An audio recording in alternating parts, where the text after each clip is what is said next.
Okay, so you will have, oh, you need a link, don't you? You will have a link to GitHub Classroom and to an empty repository for this example, and the same with the other movie example. Please use your GitHub Classroom repositories, and I need to make sure there's a GitHub Classroom link for you to do that. So you end up with, I created this empty repository, so it was empty when I started. I then created a Visual Studio MVC project and then linked the two together. Now I did that last night. So what I'm doing now is I'm going to clone it. So if I go into, let me show you how I created the project though first. So it's create project.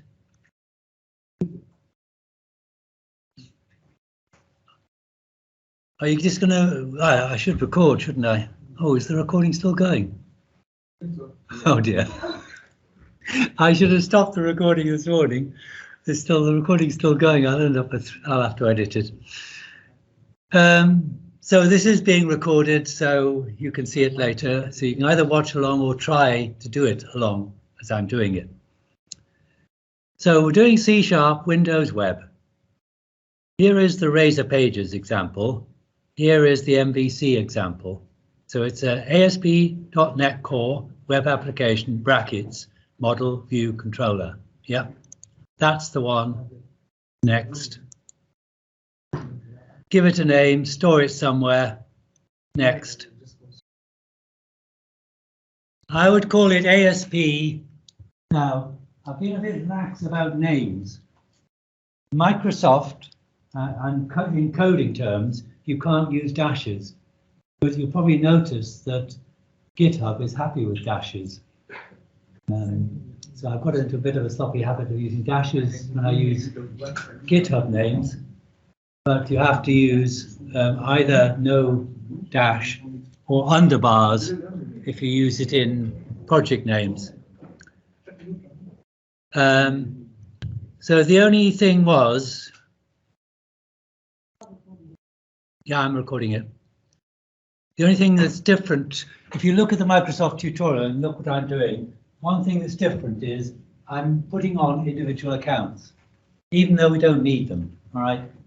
That's because when you come to your project, you do need them. And the advantage of putting that on straight away is that it writes code for you to do with the database. So it makes it easier. So this is the system we're using, the Microsoft accounting system, user registration and authorization. And then I've just created it. Okay, so I'll cancel that because I don't need to. Okay, so instead I'm going to clone a repository. That's the repository I'm cloning. It may as well go onto Drive C as I've only got Drive C on this laptop. Visual is the master here. Is it cloning? Is it not get? No, in your case, you don't need to clone it. No, you just create a new one. Okay. Yeah, sorry, okay. So I remember with one of the other ones, it wasn't cloned. It is like, because it's not our repository. Yeah, what you do is you create a new project. You've got an empty repository in GitHub. When you've created your project in Visual Studio, you go to the Git Changes tab and you say create new repository. And you then paste in the URL of your empty repository. That will then create a new repository locally and push it up to the empty repository remotely. It will be in the video. It is in the other video as well. Right. So create a new project and create and push it to your empty GitHub repository. I'm doing a cloning because I've already done that last night and I'm cloning it down on this laptop. I did it on my PC at home. And now, because I haven't got a copy on my laptop, I'm cloning it. So I'm cloning an existing repository.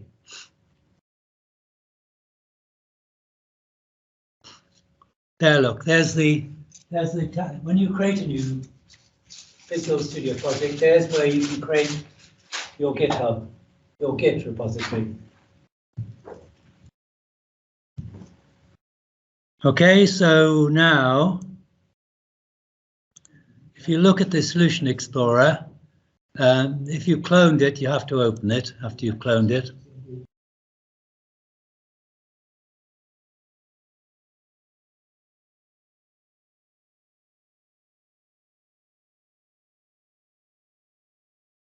Then you can see it looks very similar to the Razor pages. The differences are, well, the similarities are www root is the same.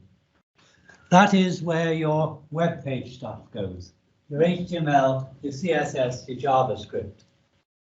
I put images in there, for example, if you wanted to have some images in your web pages, they would go in www root.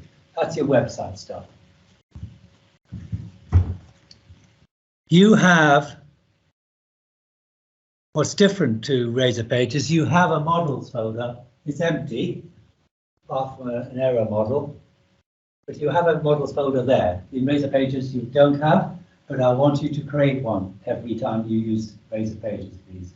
So that would be the same. So in Razor pages, I want you to have a models folder. That's where your C# classes go. The classes which match your database. Your product, your customer, your payment card, etc. They all go in the models folder. That's the same. I want that to be the same in both Razor pages and MVC.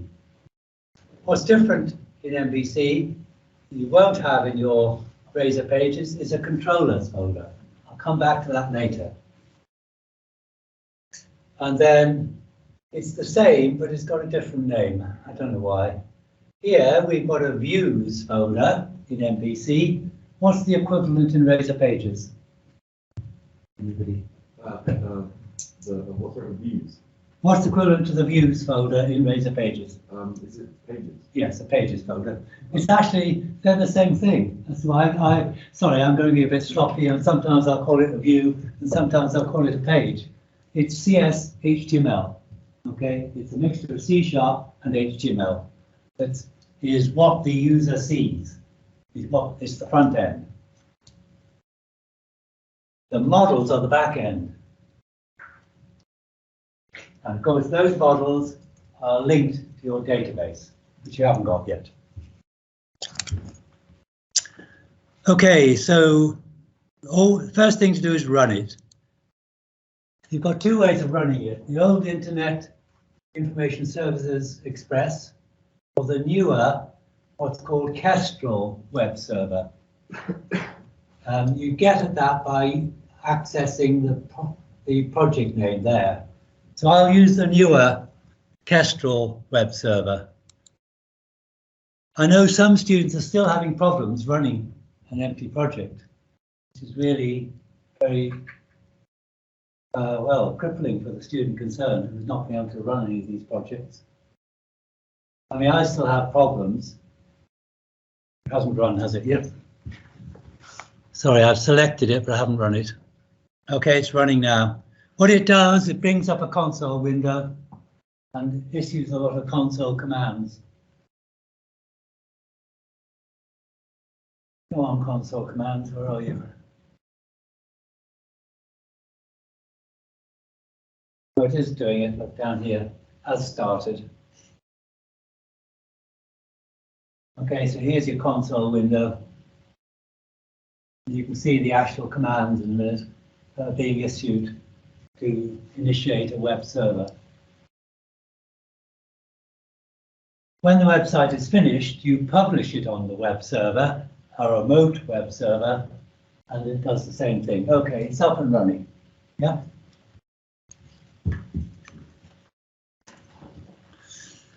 Now, if we look at the appropriate Microsoft tutorial, let's see how far we've got. So in Blackboard, where's Blackboard gone?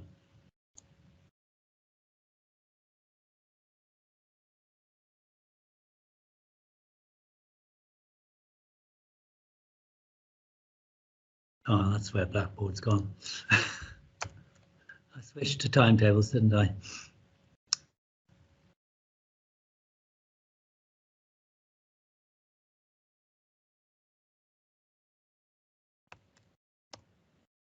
Back to Blackboard. Go back to web applications. Go back to materials. Go back to ASP.main tutorials. And we want the MVC. Ah, yes, there's the GitHub Classroom link for the Razor Pages example.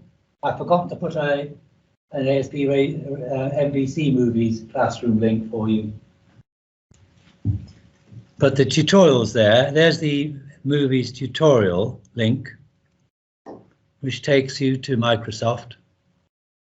Looks exactly the same as Razor Pages to start with. Okay, tells you how to create a project, which I've just shown you. We didn't get this, did we? Didn't come up this time with the complaining about an SSL certificate, did it? Sometimes it, don't know why. Okay, my laptop's different to my desktop because my desktop keeps complaining. I think it's got something to do with security settings on the system. I haven't figured it out yet. But it's irritating. I wish we could figure it out. Okay, if you want speed, you can start without debugging. Otherwise, you typically start debugging. We've got as far as that, haven't we? Now, I'm going to skip over the next steps. Add a controller. Let's just have a brief look at it. You can do it yourself at home. I'm not going to do it because I'd rather move on. He's really explaining what a controller is. But you can probably guess what a controller is. Your views are what the user sees. Your models is the back end. The controller controls the flow of information between the view and the model. Okay, it's nice and straightforward design pattern. MVC is a classic design pattern. The whole of Java was based on MVC. It's a very popular pattern. Okay, so the controller is handling the browser requests and using the model data. Okay, putting the two together. But you can have a controller without any database. So here you can add an empty controller, an MVC controller that's empty. You can then add two methods to that controller. So here we've got two simple methods, an index method and a welcome method. Each method is a view. It creates a view. In this case, the view is a simple string. It's a string which says this is my default action. That's all it says. No, there'll be no HTML involved. It's just displaying a string. And same here, that's displaying a string. So you can have an index view and a welcome view, which have those messages in them. So typically, a controller has multiple methods. Each method is a view. All right. Whereas in Razor Pages, what's the difference in Razor Pages, anybody? No controller, what do you have instead? Oh, it has the C# on the other end. Yeah, you've got your C# behind the view or page. Every page has some C#, whereas with the controller, all the C# is in the controller. There's no behind the scenes C#.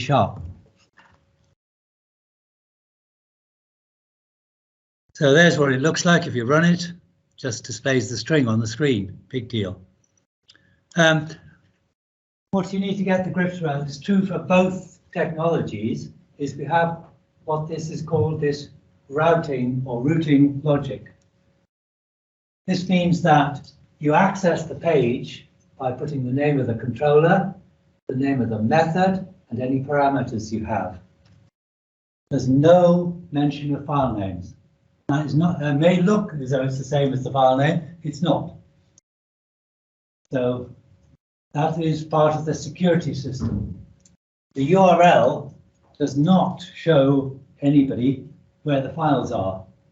You can't access the files, you can only access their methods.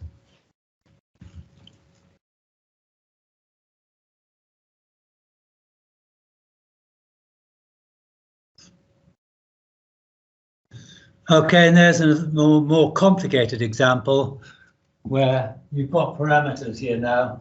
You've got the person's name, how many times they've gone on that page. So there's a more sophisticated example which involves parameters and shows up like that. Okay, then they're going to add a view, which is a web page, essentially. So here you can add a view called index. It's an empty Razor view. So sorry, yes, they're both using what's called the Razor rendering engine, which is the CS-HTML. Is being rendered as HTML. Okay, so CS-HTML is a mixture of C# and HTML. On the ASP server is getting converted into pure HTML, which any browser can handle. So it look like that. Right, every time you do this, I do want you to edit the shared layout page. That's the same in both technologies. In that, there is a title for the application, which you need to change each time. And I want your name in the footer each time. Yeah, remember that? So please make sure you've edited the shared layout page. The shared layout page puts up the menus and puts up the footer, which is common to every page. You can have more than one layout page. So, for example, if you want the staff in your organization to have a different menu system to the customers, you have two layout pages, one for staff, one for customers. Yeah.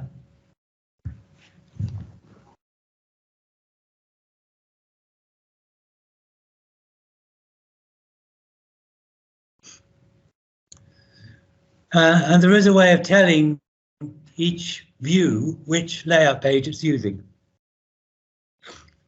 You just say layout equals and then the name of the layout page.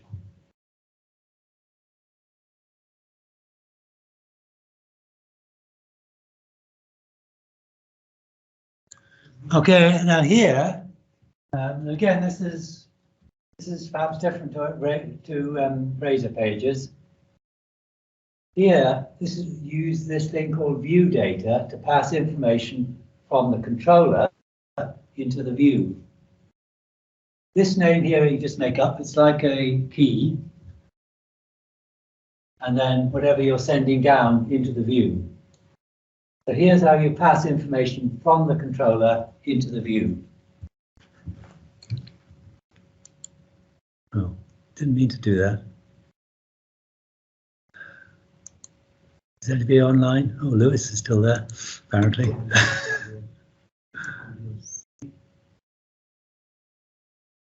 Right. Okay, I'm going to move on to adding a model. That is no different to what we've already done. Okay, so we've done this once already.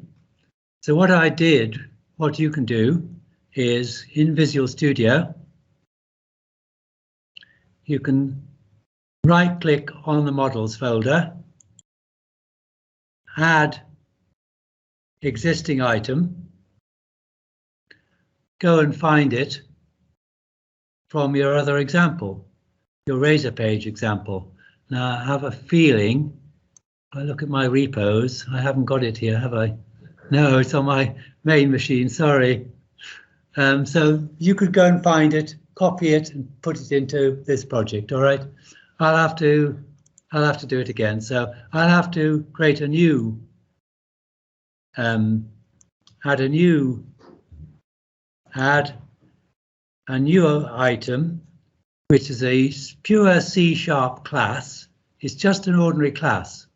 And I'm going to call it movie.cs. Yeah. So I'm adding to the models folder a class called movie dot. Oh, where's the dot gone? I can't read. Yeah, movie.cs.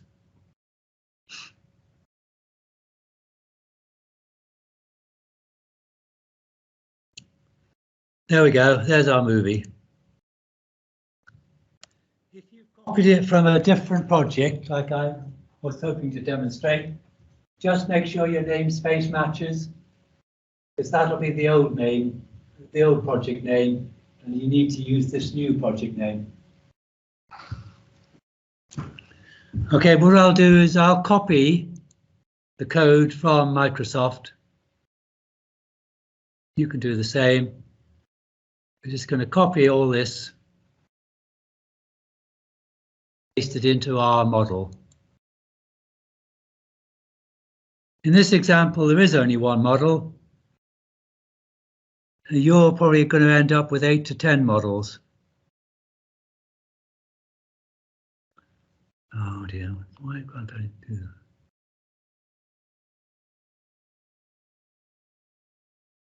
There we go. So like you did with your entity relationship diagram, there is a convention about the primary key. That becomes a primary key because it's called ID. If you call it anything else, it won't be a primary key. So please, you must stay with the Microsoft naming convention. You can call this movie ID or ID. It can be capital I, capital D, capital I, small d. It can't be small I, small d. That would not work. If you want to be clear about it, if you want to make it more readable, you can what's called annotate it with the word key. Now to start with, it won't find that, but it should prompt you to add a using, and it should be the component model data annotations library. There, now recognizes the word key. It didn't need it because it is following the naming convention.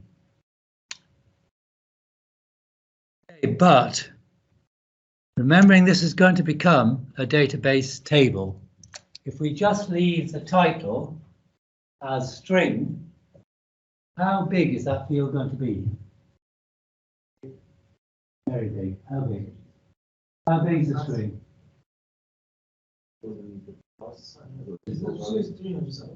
Don't know. You might be right. It might go for 255. What's the limit on a string? How big can a string be in C#? 1 gigabyte.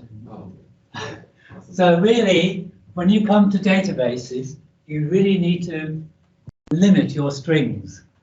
Otherwise, you'll be using up oodles of space you don't need. So you can annotate them in both technologies. This is Razor Pages and MVC. This works the same.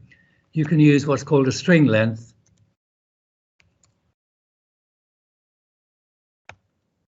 And I would do a title, I don't know, 30 characters for a movie. No, for a movie. What's the longest movie title you can remember?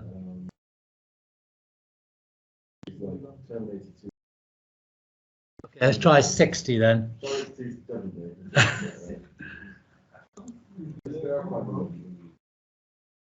Okay, so that's referred to as a data annotation. Works the same in both technologies. You really need to get those annotations correct. If you get those annotations correct, you are validating your data in various ways. It uses JavaScript for you. Saves you writing a lot of code. So please spend time on your data annotations when you come to your project. So you'll see date, the release date, as a data annotation of date. That means it doesn't have a time element. It's just a date. If you want a date and a time, you don't need to annotate it. Right, they've used genre as a string. I don't like that. Anyone like to tell me why I don't like genre being a string?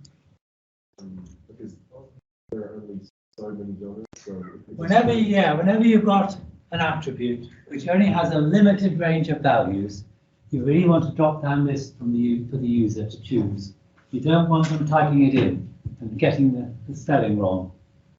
Okay, so here I would always use an enumeration. So what we're going to do is we're going to add an enumeration up here.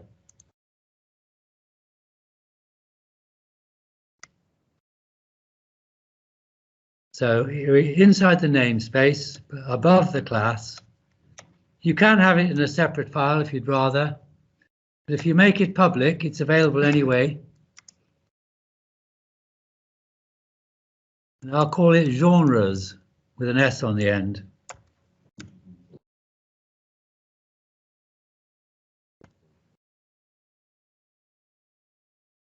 For speed, I'll only do two.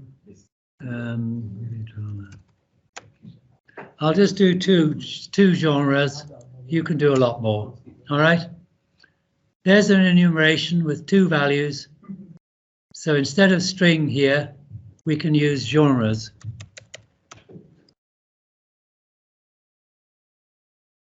Okay, so genre is of type genres now. Right, I didn't do this in the last video. Let's do it now. With the case of price,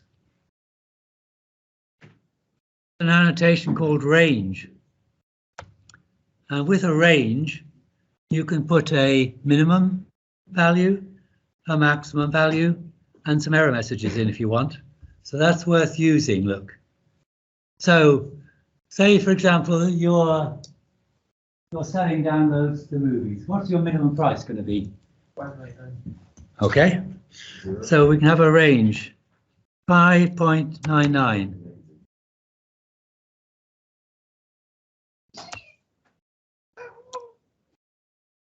What's the maximum price for your movies? Oh, sorry, it's a double. What's your maximum price? $7.99. Okay, that's probably a bit too narrow because your prices might go up by 10% next year, mightn't they? But you don't want somebody by mistake putting in £5,000 for a download. Perhaps you do actually. No refunds. No refunds if you make a mistake. Yeah, all right. I think word will get out, you know, and nobody would ever use your website again. Okay, so that's one of the things you can do. So let's build that. That should build without any problems. We've now got a data model. It's going to match one table in the database. Let's go back to the tutorial because I've forgotten what comes next.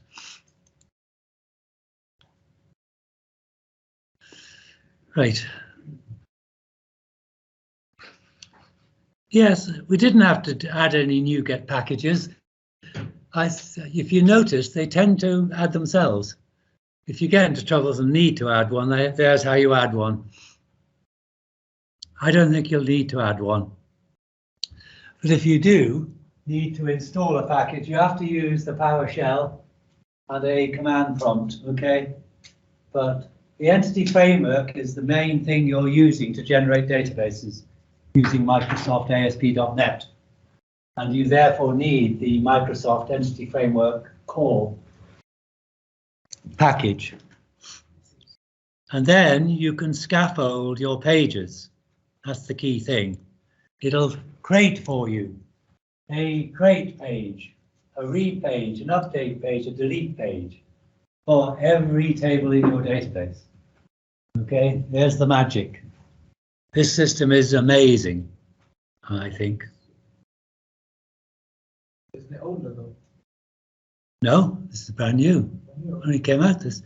Sorry, it's been in use. The idea of scaffolding has been around quite a long time, since the original ASP.NET MVC, which is about 12 years old.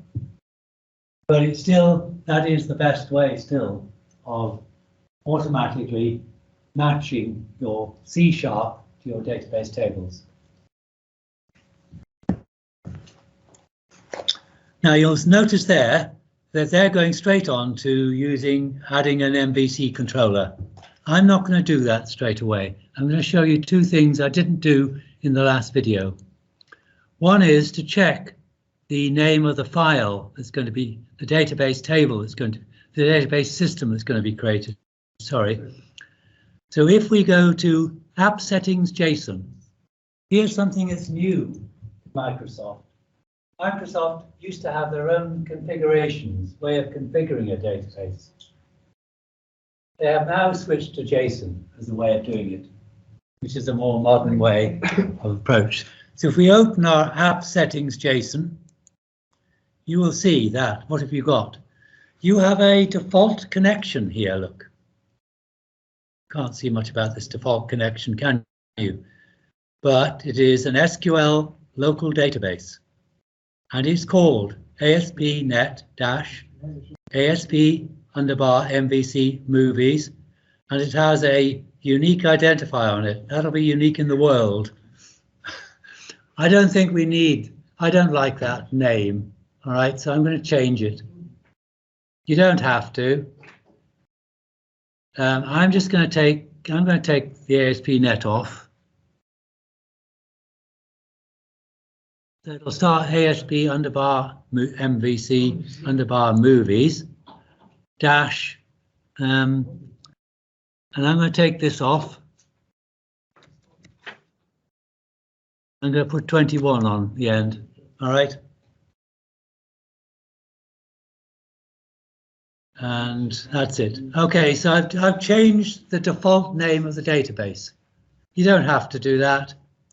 But I'd rather better recognize my name. My database name is going to be ASP-MVC-Movies 21. Going to build that. So I've changed the database name. All right, it's in the app settings JSON. The next thing I'm going to do is look at the data folder.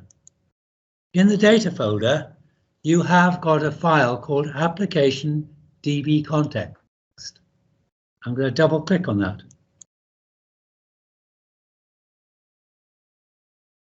Okay, and you see it's got nothing much in it at the moment. But I'm going to add something to it. I'm going to add a public DB D small b set angle brackets movie. So I'm creating a database set which will use the movie class. So we need to add the using there. So it's going to use our models. Okay, it's found movie now. And I'm going to call that movies.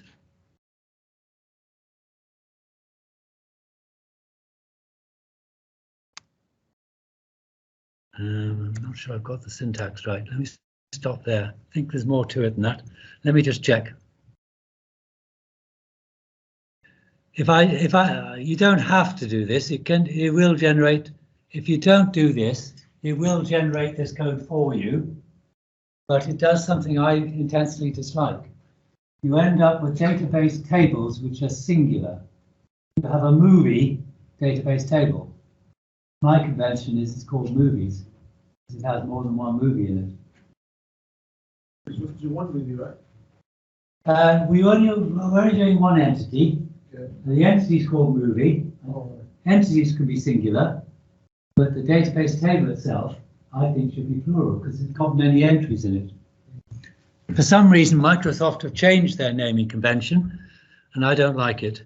So if we go and see what they did. So the naming convention is database name movie of the data type. I want a database table called movies, which contains many movies. Oh, okay.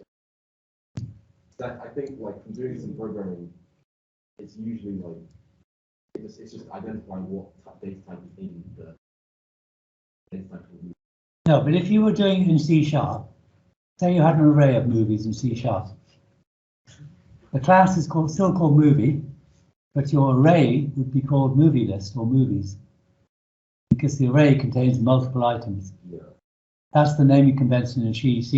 Yeah. And I think it should be for database tables as well. Oh, it's not like that. No. Oh, okay. Microsoft to change it, so you end up with a database table called movie, which has multiple movies in it. Okay.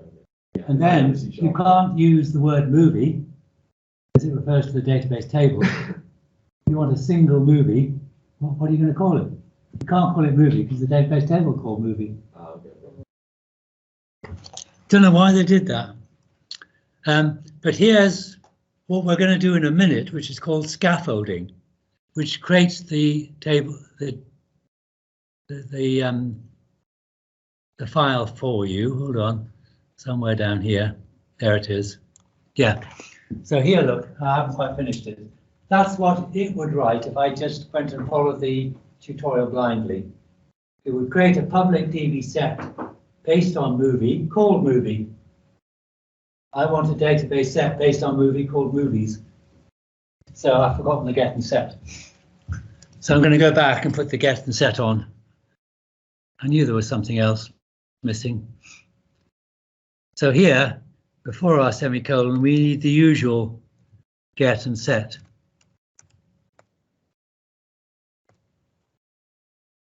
So I'm putting that code in manually.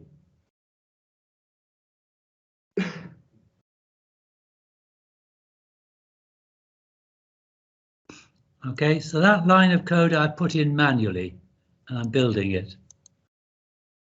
Okay, now that that's there, I will get a database table called movies now instead of movie.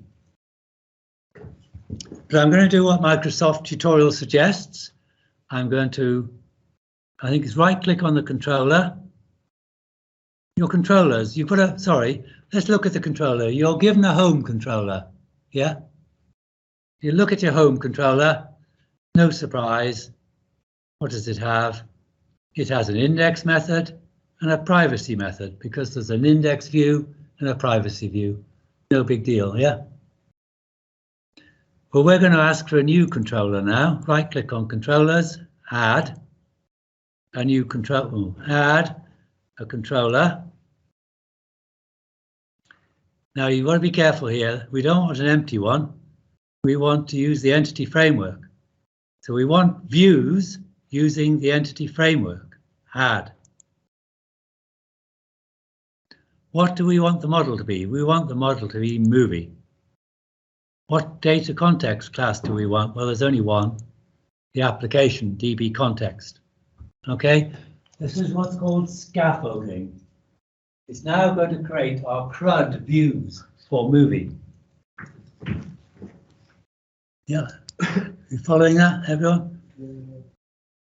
Okay, here's where the scaffolding happens. I call it magic. It saves you so much time and effort. Because essentially, one database table is much like any other database table, isn't it? It's just got different attribute names. So all the code is very similar, except the names are different. So why write it manually when Microsoft can do it for you?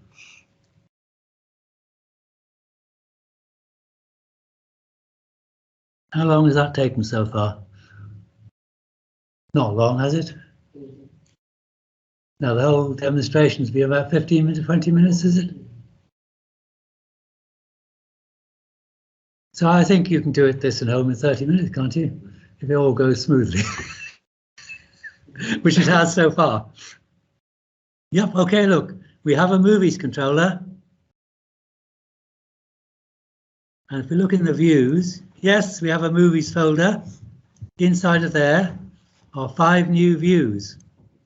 We have create, delete, details, edit, and index. Okay, let's just run it. I'm going to the index page for movies, right click, view in Google Chrome.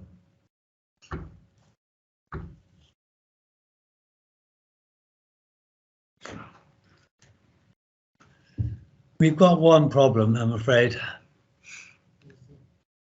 You'll see in a minute. So we're opening the movies index page. You can see the URL is simply nice and simple, movies/index. Oh yeah, right. What it wants is, it wants us to apply migrations, data migrations. Now this is Microsoft's system of maintaining the C# code to be synchronous with your database. They're referred to as data migrations, because you won't get your database right from scratch. You'll make mistakes. You'll need to alter it. Okay, so data migrations is a way to keep on changing your database so it keeps on matching your changed code. Because in the old days, without this system, it was a nightmare.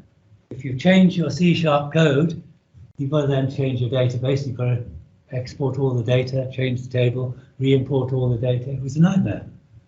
Data migrations is wonderful when it works. Okay, so let's apply migrations then. Last time I did this, it did it for us, but I don't know why. It didn't. Try refreshing the page. No, hasn't worked.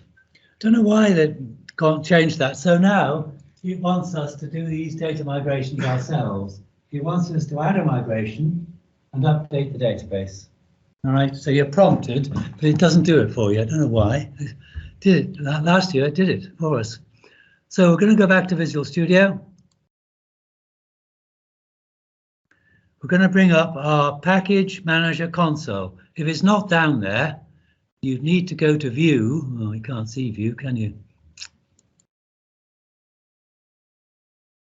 You need to go to View. No, you don't.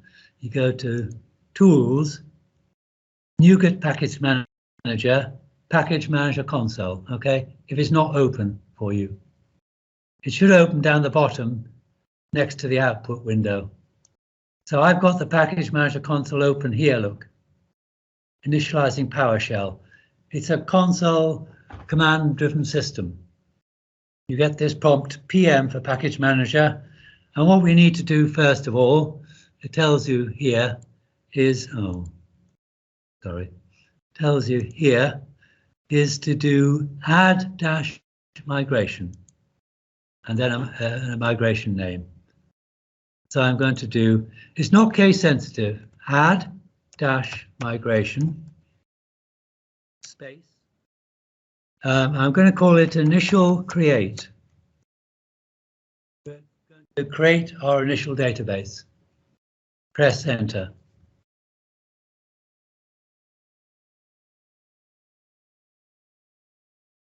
Okay, now what it's done is to write this, go away, is to write this migration for us. Look, create table called movies, not movie. In that table, I want an ID as a column. Needs to be a SQL Server thing. I want a title, nvarchar 60, nullable, etc. Oh dear. Our release date, our genre, our price, they're all nullable. Should we allow that? No, we shouldn't. We already made some database mistakes, I'm afraid, because we didn't complete the annotations. We should have, in the annotations, we should have said, this attribute is required. Can't be null, all right? Forgot that. We'll have to do another migration. Can't you just change it there? No. No. I wouldn't want to try it there. We change it in the C#, because if you change it there, it won't match the C#. Okay, so we've made a mistake. Never mind, let's move on. We're going to now execute this C#. This C# will create SQL. The SQL will create a SQL Server database table for us. Yeah. To execute it, we're going to type in update database now. Update database. Oh, can't spell update. I hate command prompts. Update database, go.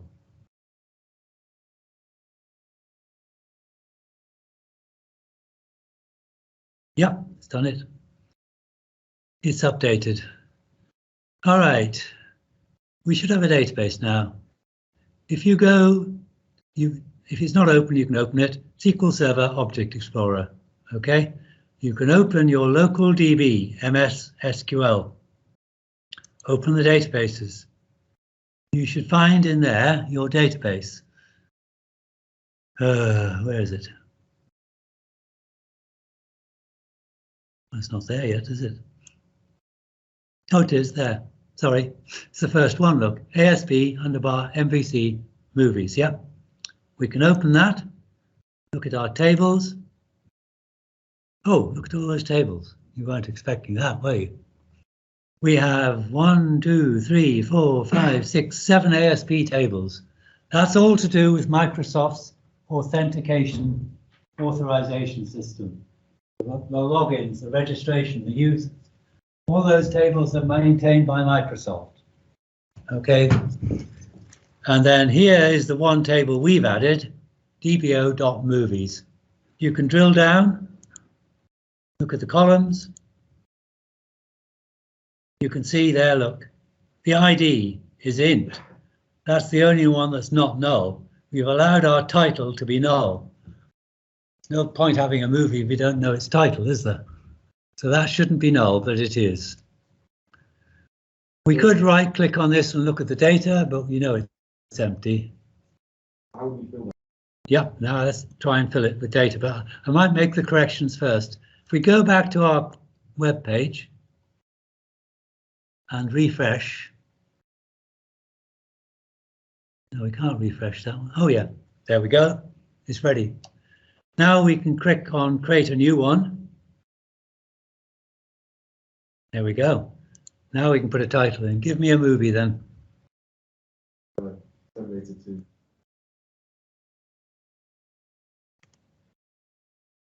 Why is it not coming out? Okay, release date. Yes.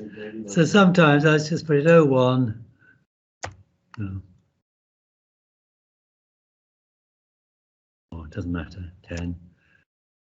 1990. Yeah, something like that. Okay. Okay, we've got, there's our problem. In previous versions of this system, it would do the drop-down list for you automatically. For some reason, now it's changed, it doesn't. We have to add a little bit of code to get this drop-down list to work. Okay, so we're ready. We've got our create page, we've got our edit page, we've got our delete page, but genre doesn't work. So, before you made the genre attribute an email, could we not also, instead of that, could we not just in the HTML for the input only make it a drop-down list? That way the user can have. That's what we're going to do. We're going to go and change the code now. Okay, but let's change the database first because it's got flaws. Okay, so I'm going to now go. I could have left that page open, couldn't I? I'm going to go and do a second migration. So I'm going to go back to our movie because it's not being defined well. Here's our movie. Can the title be null? No, it can't. It is required. Can our release date be null? Well, I think it could, because you might not know it. You might have to look it up and put it in later. So I think I would allow the release date to be null. The genre, though, can't be null. We must have a genre. So that can't be null. So let's make that required. You can have a default there if you want. I think we can just say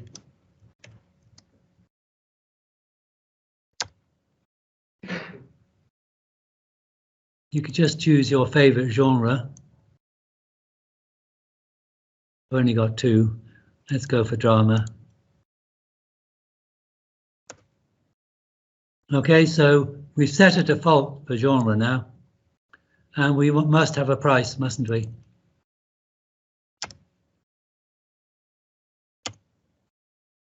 Okay, so I build that. The C# is now out of sync to the database.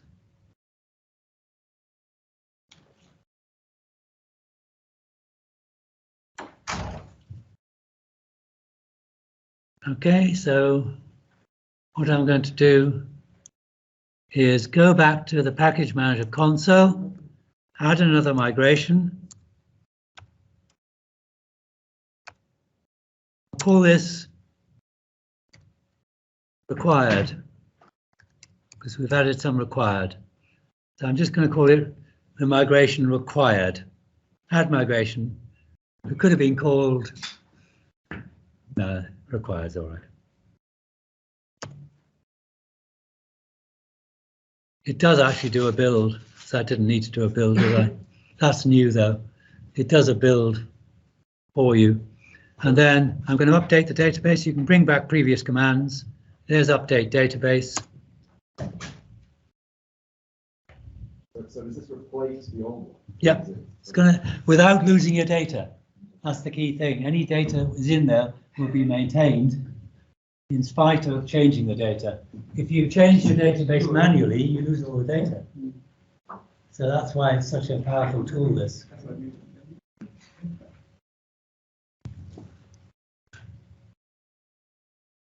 I think it's done it. So if we look at our database now, if we refresh this, yeah.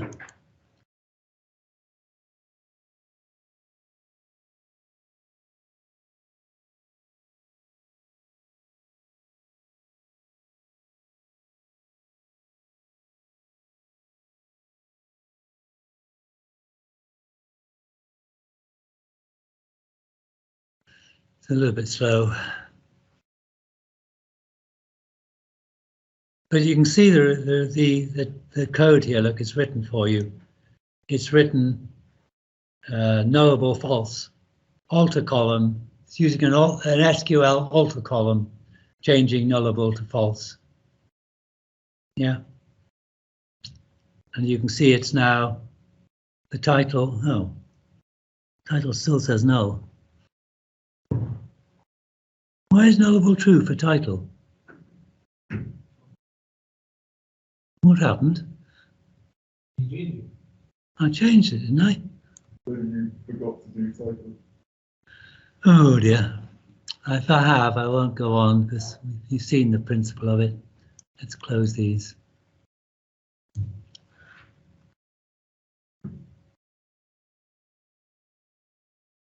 Required. I said required.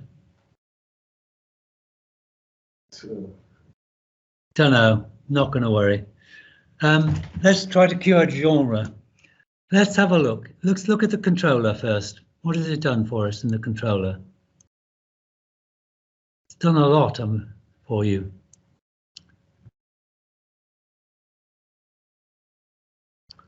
There are methods written for listing, creating,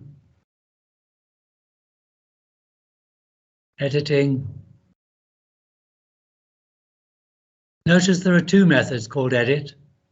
There's a get method, like we had an on get in Razor Pages, and a post method, like we had an on post in the Razor Pages. The same principle, get and post, using HTML and HTTP. So that's all written for you. Don't need to worry about it, okay? But our view doesn't work. So if we look at the view, let's take the create view. You will see that there is genre, look here. There is a select there, which is a drop-down list in HTML. And it does say it's for the genre attribute. Notice this thing, ASP4, is what's called a tag helper, an ASP tag helper. It's new stuff which allows you to link an attribute name to an HTML element. But what we need to add, I just fold this over, we can add another tag helper called ASP items.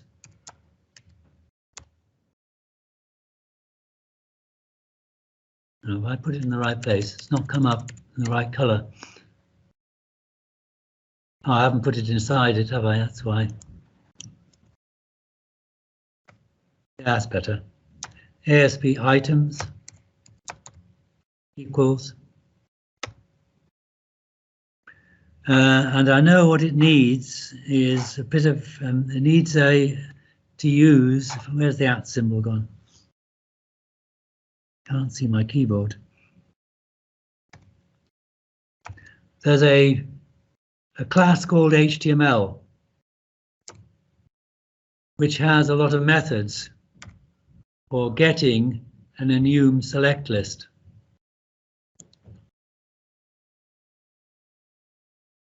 So what we want is an enum select list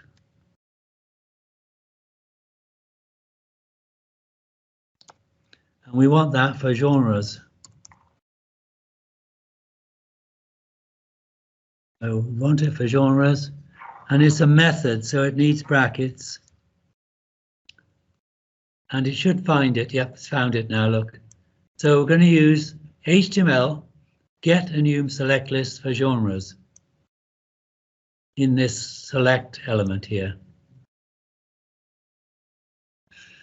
Okay, let's just give that a whirl.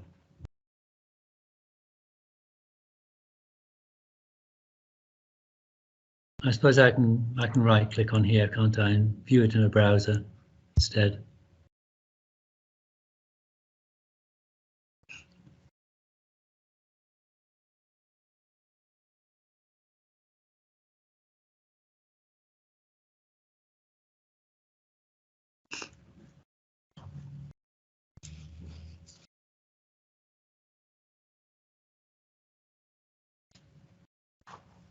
Oh, come on, where's it gone? Oh, let me build.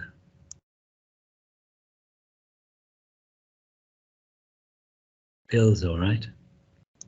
Let me run it then.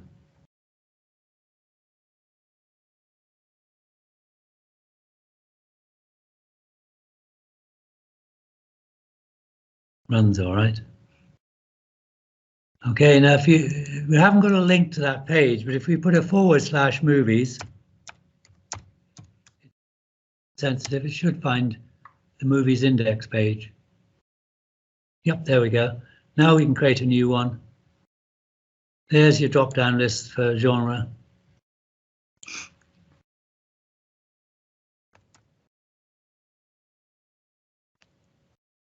I'm just going to choose an arbitrary release date. Comedy, it's not a comedy, it's drama. 5.99 you wanted, didn't you? There you go. There's your first movie. Okay, you will have to change the edit view as well, so you get the drop-down list of genre. But there's your edit. So is this how we're going to have to input all the data? Yeah. Is there no way to like make an Excel spreadsheet and then upload that? No, like that? no. Yeah. Yeah. Okay, there's your typical CRUD pages. Do remember, this is the member of staff simply putting movies in. It doesn't need to be fancy, does it? It just needs to work. But don't spend a lot of time typing that up. No, I would probably change that to a button. And you want a heading. It's got a horrible heading. It just says index, doesn't it? I'd have a real decent heading there. Always gets in the way. So change that to add movie list. Yeah. Change that to add movie. Or catalog. Catalog. Yeah, up to you. Yeah. Just make a minimal amount of changes so it actually makes sense. Where you need to spend the time in terms of tarting up web pages is what the pages the user sees. They need to be much better. Yeah. Okay, so you've now got 2 videos when I've edited, which won't be tonight. I'll get home late. I'll do it by Saturday. We've got a video which shows you how to do the razor pages with movie as the base and an MVC shows how to do movie as a base. So try to do those by next Thursday, and then I'll then move on to the last two examples, which are Contoso University. There's not a single entity, it's multiple entities with relationships between them. So it's much more complicated. Okay, so I'm going to stop recording because I don't think I need to record anymore. And I'll come round and talk to Teams. How much time have we got left? 2 minutes. Oh, is that all? Oh. Yeah. Sorry. Okay, well, I have seen Teams online. So as I've taken up all the time today, if you need any other team needs a meeting between now and next Thursday, just organise it online then with me.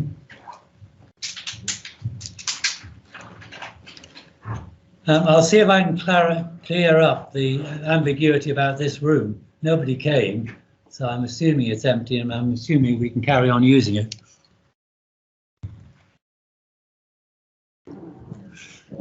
I mean, just one possibility for next week, if I'm not doing any active demonstrations, and we're largely doing team meetings next week, I may be late in, if you don't mind, maybe at 9:30ish. Rather than 9. So if I'm not here just to start, just hang on, I'll get here.